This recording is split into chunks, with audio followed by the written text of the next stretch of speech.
அனைவருக்கும் வணக்கம். பெண்களுக்கு முகத்தில் முடி வளருது, மீசை முளைக்குதுன்றாங்க. அது கண்ட்ரோல் ஆகிறதுக்கு, அது உளுந்து போகிறதுக்கும், முகம் பளபளப்பாகவும் ஒரு டிப்ஸ் சொல்கிறேன். ஒரு கைப்பிடி அளவுக்கு குப்பை மணி இலை எடுத்துங்க. ஒரு கைப்பிடி அளவுக்கு வேப்பங்கொழுந்து எடுத்துங்க. ஒரு கைப்பிடி அளவுக்கு விராலி மஞ்சள் எடுத்துங்க. மூணையும் அரைச்சி பேஸ்ட் போல் ஆக்கி முகத்தில் தடவிட்டு காலையில் குளிங்க. அதுமாரி ஒரு வாரம் செய்யுங்க. முடி வளர்றது நின்றுவிடும், முகம் பளபளப்பாகும். அதே போல் பொடுகு தொல்லை, தேன் தொல்லை இருக்கும் தலையில். அவங்களும் என்ன பண்ணணும், வேப்பிலை, மலைவேம்புன்னு ஒன்று இருக்குது. மலைவேம்பு கொழுந்து எடுத்துக்கங்க. அது கூட கருவேப்பிலை எடுத்துங்க. ரெண்டையும் அரைச்சி நைட்டில் தடவுங்க. காலையில் குளிச்சுங்க. இல்லை 1/2 மணி நேரம் ஊற வச்சு குளிங்க. தேன் தொல்லை குணமாகும். முடி கருமையாக வளரும். அதே போல் கொலஸ்ட்ரால் அதிகமாகிடுச்சுன்னா, கெட்ட கொலஸ்ட்ரால், டிஜிஎல்னு ஒரு கொலஸ்ட்ரால் இருக்குது, ட்ரைக்ளோரோசிட். அது குணமாகிறதுக்கு ஒரு எளிய வழிமுறை சொல்கிறேன்.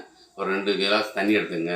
ஒரு எலுமிச்சை பழத்தை அறுத்து அதில் சாறு பிசைஞ்சு விட்டு, ஒரு இஞ்சி ஒரு துண்டை போட்டு கொதிக்க வச்சு வடிகட்டிட்டு, கூட தேன் கலந்து காலையில் வெறும் வயிற்றில் குடிச்சுட்டு வந்தீங்கன்னா டிஜிஎல் 1 மாதத்தில் குணமாயிடும்.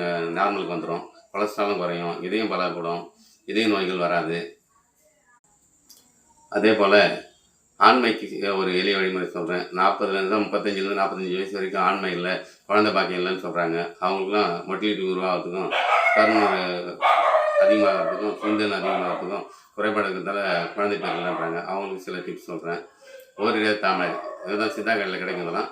ஓரிதழ் தாமரை, தண்ணீர் வெட்டாங்கிழங்கு, நீர்முள்ளி, பூனைக்காளி, பனைமரத்து கிழங்கு, பாதம் கோந்து, முருங்கை கோந்து, கருவேலம் அதே போல் நம்ம ஆலம்பழம், அரசம்பழம் இதெல்லாம் சேர்த்து கூட்டாக சேர்ந்து பவுடர் ஆக்கி வச்சிங்கன்னா, நைட்டில் ஒரு டம்ளர் பாலில் சுடப்பாலில் ஒரு ஸ்பூன் போட்டு குடிச்சுன்னு வந்தீங்கன்னா விந்தணு நல்லா உருவாகும். மொட்டிலிட்டி ஸ்பெர்ம் அதிகமாகும். குழந்தை பேரும் உண்டாகும்.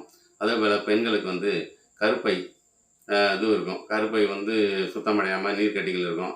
அதெல்லாம் கரையணும்னா சொடக்கு தக்காளின்னு ஒன்று இருக்குது. அந்த சொடக்கு தக்காளியை கொதிக்க வச்சு வடிகட்டி காலையில் வெறும் வயிற்றில் குடிச்சுன்னு வந்தீங்கன்னா தேவையில்லாத நீர்க்கட்டிகளும் கரையும். அதே போல் உடம்பு மேலே ஆண்களுக்கு பெண்களுக்கு கட்டி அங்கங்கே கட்டியாக வரும். அது கொழுப்பு கட்டிடுவாங்க, அதுவும் கரையும். அதே போல் ஆண்கள் பெண்கள் 2 பேரும் சாப்பிட்லாம். செவ்வாழை பழம் எடுத்துங்க, 2 பழம் எடுத்துங்க. டெய்லி தேனில் கட் பண்ணி ரவுண்டாக கட் பண்ணி ஊற வச்சுட்டு காலையில் சாப்பிடுங்க. இது மாதிரி 48 நாட்கள் சாப்பிட்டு வந்தீங்கன்னா குழந்தை பேர் உண்டாகும். நன்றி, வணக்கம்.